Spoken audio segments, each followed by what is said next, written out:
Now, as far as how often I had to run it in our front yard where we have that nice dense grass, I would have to run it 3 times a week to keep up with it.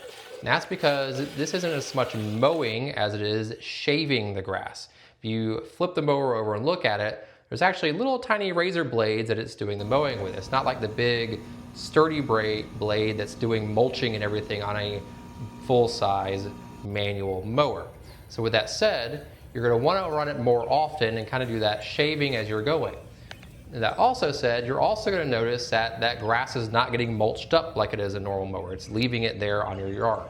So you will end up with kind of stripes of that mowed grass kind of sitting on top that you'll either have to wait for a rain to come in, or in my case, I like to take a blower out there once a week and just blow those grass clippings off into the flower beds.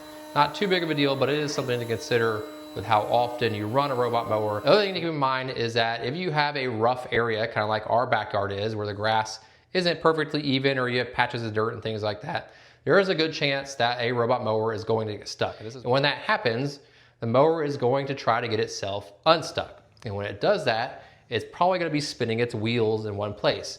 And from there, it can kind of dig a little hole into your yard. So that's something to think about. Now let's talk about some other kind of maintenance or things to keep in mind as you live with a robot vacuum that I've learned over the past 3 months. First of all, things like basic maintenance.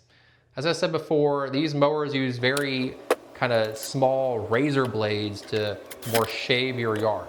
And those blades do need to be changed since they do get worn out. Now, obviously be careful swapping these out because they are sharp. Wear gloves and protection and things like that, but you can swap them out yourselves.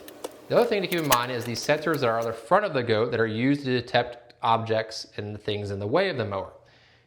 Make sure these are clean, because what I discovered is that when it would rain, my base station was near a little bit of a dirt area, kind of a mud area, and the rain would splash dirt up onto those sensors and they would block it, and the robot would leave the station, kind of spin around in circles because it thought there was objects in front of it.